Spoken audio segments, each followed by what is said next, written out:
हैदराबाद की एक लड़की जो अमेरिका में मास्टर्स करने गई थी, वहां की सड़कों पर फाका कशी की जिंदगी गुजार रही है। इसके बारे में जानने के बाद लड़की की मां ने मरकजी वजीर खारजा डॉक्टर एस जयशंकर को एक खत लिखा, जिसमें उनसे कहा गया कि वो अपनी बेटी को हिंदुस्तान ले आए। बीआरएस लीडर खलीकुर रहमान ने इस खत को ट्विटर पर शेयर किया। इससे पहले एमबीटी लीडर अमजदुल्ला खान खालिद ने इस पूरे मामले को मीडिया के सामने ट्विटर के जरिए पेश किया था। हैदराबाद के मौलाली इलाके से ताल्लुक रखने वाली सैयदा लुलू मिनहाज जैदी अगस्त 2021 में मास्टर्स करने के लिए अमेरिका गई थी। वहां जाने के बाद वो अक्सर अपनी मां से फोन पर बात करती थी। ताहम 2 माह से लड़की का कोई फोन नहीं आया। परेशान घर वाले रोजाना उसके फोन का इंतजार कर रहे थे। इस दौरान हैदराबाद से अमेरिका जाने वाले कुछ लोगों ने जैदी की शिनाख्त की और हैदराबाद में उनकी वालदा को उनकी हालत से आगाह किया। इतला मिली कि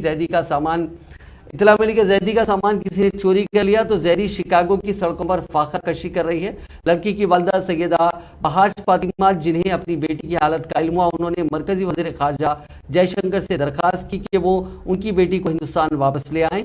इस सिलसिले में एक खत लिखा गया। उन्होंने एक खत अपने ट्विटर पर शेयर किया। फिलहाल ये खत सोशल मीडिया पर वायरल हो रहा है। आपका नाम भी भूल गया। मेरा नाम मिनहाज पर वो पैरामेडिक्स पूरा नाम मिनहाज जैदी।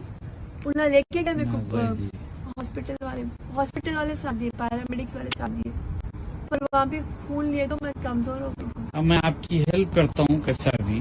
अल्लाह आप अच्छा। और पानी पियो, खाओ आप, इंशाल्लाह इतना कुछ जो है जरिया बनाएंगे।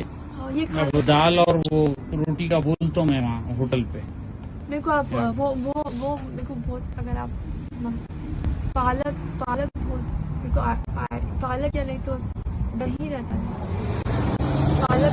मैं वहाँ पे ओहायो में थी तो एक अफगानी आदमी था बेचारा, अब मैं मामू को पहचानता था, तो मेरे को जब भी ब्लीडिंग हुई जाके मैं भाई रातब था ऐसा जाके वो तो जल्दी। अब आपको बेहतर है अब इंडिया चले जाओ, हैदराबाद।